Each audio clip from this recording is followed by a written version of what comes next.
Tout d'abord, si c'est possible pour les gens qui n'en ont pas une absolue nécessité, mettez vos portables en vibreur s'il vous plaît, ou éteignez-les. Merci. Donc nous vous prions de bien vouloir excuser l'absence de M. Arnaud Cochet, président du département de l'Ain, président du conseil départemental de l'Ain, Madame la sénatrice Sylvie Gouachavant, qui avait souhaité être parmi nous, mais sont retenus par d'autres obligations. Messieurs les sénateurs, messieurs les députés, mesdames et messieurs les vice-présidents du Conseil général, mesdames, messieurs les élus, chers collègues, madame la conseillère médicale représentant monsieur le directeur général de l'Agence régionale de santé, messieurs les présidents des conseils de l'ordre des médecins, des dentistes, des pharmaciens, mesdames, messieurs les professionnels de santé, messieurs les architectes, mesdames et messieurs les artisans, mesdames, messieurs, nous sommes particulièrement heureux de vous accueillir pour l'inauguration de cette importante réalisation. Permettez-moi, au nom des membres de notre conseil municipal, au nom des professionnels de la maison de santé pluridisciplinaire, au nom des représentants de la SEMCODA, de vous remercier toutes et tous pour votre présence. C'est toute une équipe qui s'est mobilisée pour cette cause essentielle qu'est la santé. Aujourd'hui, l'ensemble des habitants du territoire est venu aussi pour vous témoigner sa reconnaissance. Les plus jeunes, les membres du conseil municipal des enfants de Césaria, qui sont à mes côtés ce soir, ont souhaité, à leur façon, participer à votre action. Je laisse donc à Olivia Perrault, puis à Hugo Richer, leur porte-parole, le soin de vous en dire davantage.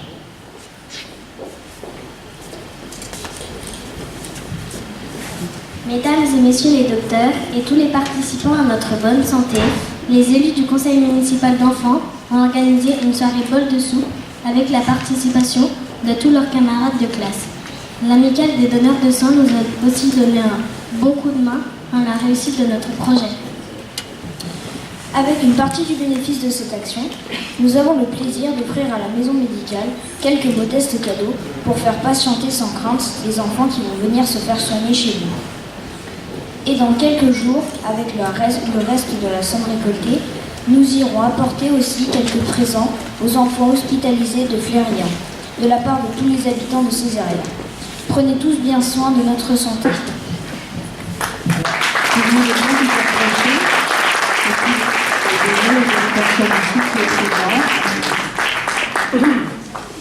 Voilà.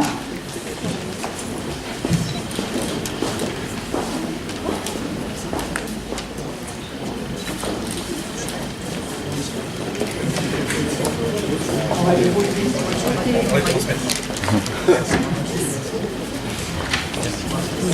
Merci beaucoup à vous, on peut les applaudir, c'est vraiment très agréable. Voilà.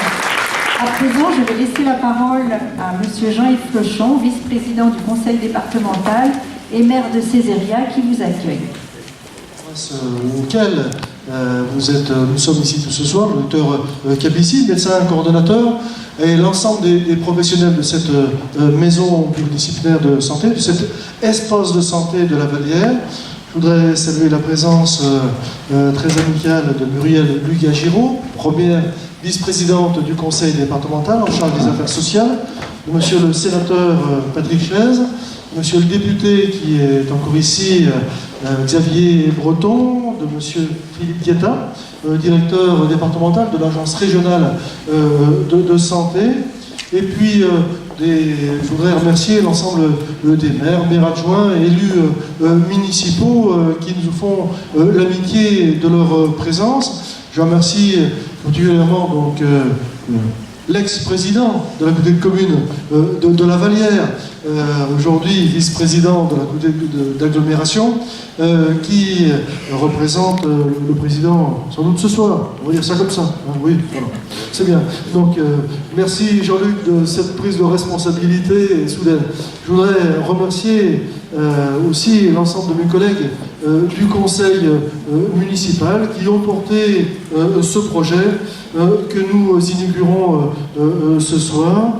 Dans mes remerciements, je voudrais saluer aussi, au-delà des responsables et des professionnels de santé, les responsables des différents conseils de l'ordre, le docteur Lacombe qui représente l'ordre des médecins, les représentants de l'ordre des sages-femmes, des kinés, et puis monsieur le président de la Fédération des maisons pluridisciplinaires de santé, qui joue un rôle très important pour la promotion des maisons de santé dans notre département.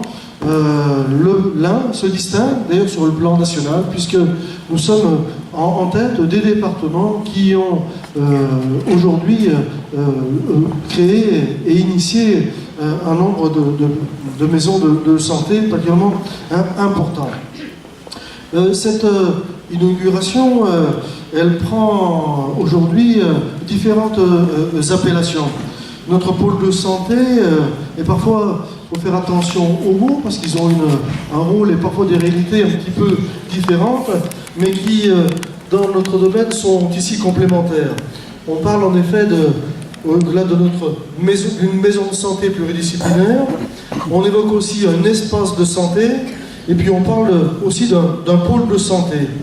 Alors, ce sont trois réalités différentes que les professionnels connaissent bien, parce que la maison pluridisciplinaire, c'est celle qui fédère les professions directement médicales.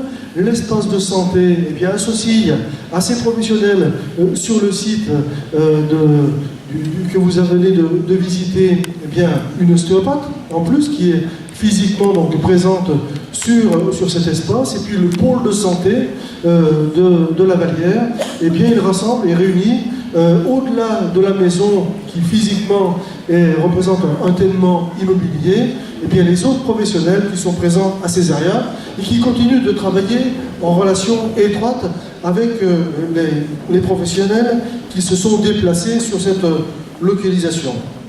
Je voudrais très rapidement refaire un tout petit peu d'histoire, si vous me le permettez, pour dire que sur un plan municipal, l'acte fondateur de cette maison de santé remonte à la fin de l'année 2009.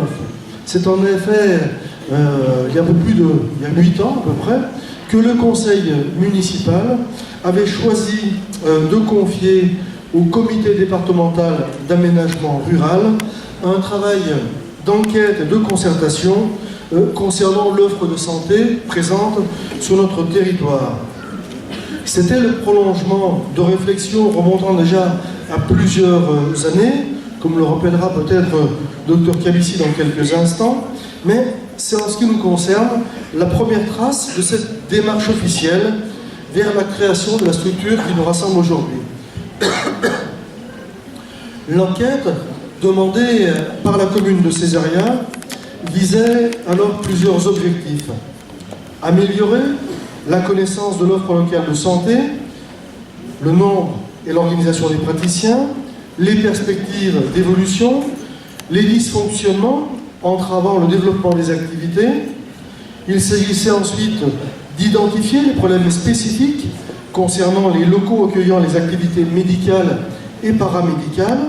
Et puis, en troisième point, de mesurer la volonté des professionnels de santé de s'impliquer dans un projet collectif portant sur la création d'une maison de santé pluridisciplinaire. Et il est apparu très tôt que la réalisation d'un tel équipement pouvait répondre à une double ambition qui a porté ce projet tout au long du cheminement de ce dossier, celle d'une part de structurer notre offre de soins et celle d'autre part de la conforter. Et de fait, il nous est apparu rapidement, à nous élus, comme aux professionnels de santé, que seule une maison pluridisciplinaire permettrait en premier lieu de reloger les activités dans de meilleures conditions, avec des surfaces adaptées, une accessibilité aux personnes à mobilité réduite, cette fois-ci réalisée, qui nous permettent ensuite d'accueillir le cas échéant des activités nouvelles, répondant à des besoins avérés. Et dans ce domaine, nous sommes aujourd'hui au-delà de ce que nous avions même imaginé au départ. Alors certes, il reste encore quelques places disponibles au sein de cette maison de santé. Je crois que c'est au contraire un signe positif pour l'avenir.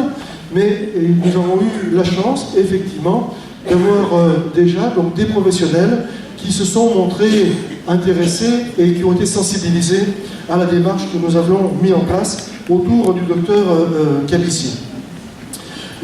Cette maison, elle visait aussi à rompre l'isolement de certains praticiens, de mutualiser des services et des prestations, de faciliter, nous l'espérons à terme aussi, la transmission et la reprise de diverses activités, et enfin, d'identifier un véritable pôle de santé de proximité ici à Césarien. Et pour s'engager concrètement sur cette voie de la réalisation de cette maison pluridisciplinaire, le conseil municipal a alors initié une triple démarche. Une première pour envisager le meilleur site d'implantation possible, avec la nécessité de conjuguer un certain nombre d'éléments positifs. Tout d'abord, la proximité du centre-village, un espace suffisant, des parkings aussi potentiellement en nombre suffisant, la proximité des axes de circulation, et enfin, et peut-être surtout, une disponibilité à un coût raisonnable. La seconde démarche, pour aller au-devant d'exemples de réalisations récentes, et je garde ici le souvenir de la visite que nous avions réalisée à Viria, où nos collègues élus avaient attiré notre attention sur le temps qui leur avait été nécessaire pour arriver à leur fin. 5 années, c'est en effet le temps qu'il leur avait fallu pour faire en sorte que leur projet puisse devenir réalité. Cela nous avait paru bien long à l'époque, et aujourd'hui, on a bien perçu qu'ils n'avaient pas du tout exagéré sur le timing et les délais nécessaires, puisque si eux, ils ont mis un quinquennat, nous, c'est un septennat qu'il nous a fallu pour arriver à nos fins. Et surtout, et sur le fond, les visites réalisées ont mis l'accent sur la dimension partenariale du projet à construire, qui ne se limite pas à une seule ambition immobilière. Même si l'acte de construction est la partie émergée de l'iceberg, nous avons vite perçu la nécessité d'un portage par les professionnels de santé, acteurs clés de cet aménagement. La troisième démarche, enfin, elle a consisté à s'entourer des compétences nécessaires. Une construction nécessite d'imaginer un projet architectural, et je dirais même un projet urbain à la mesure de cet enjeu. Et je voudrais ici associer dans mes remerciements la SEMCODA et son directeur Gérard Lévy, et les architectes, surtout Laurent Doss, et ceux qui ont travaillé autour de lui, qui ont su porter cet aménagement.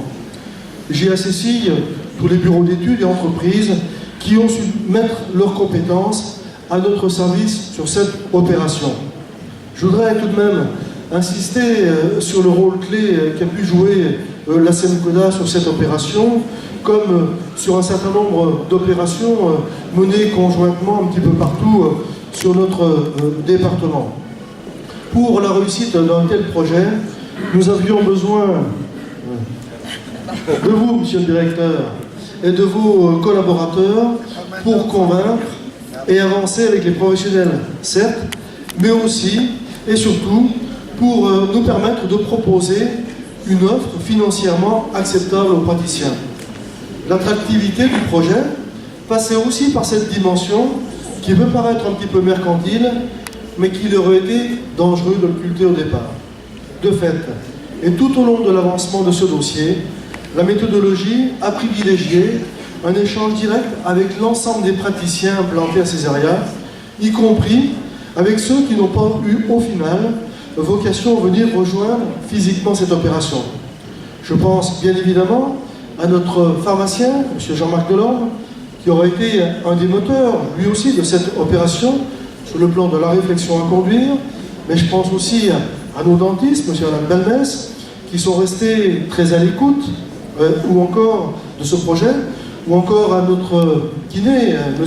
Manissier, et je n'oublie pas non plus le docteur Jean-Marc Besson, dont on sait le rôle qu'il joue ici dans notre village, au service de notre population, mais aussi de notre établissement pour personnes âgées dépendantes. J'associe aussi notre opticien, Camille, lui aussi très à l'écoute de l'évolution de notre projet, tout au long des mois qui viennent de s'écouler.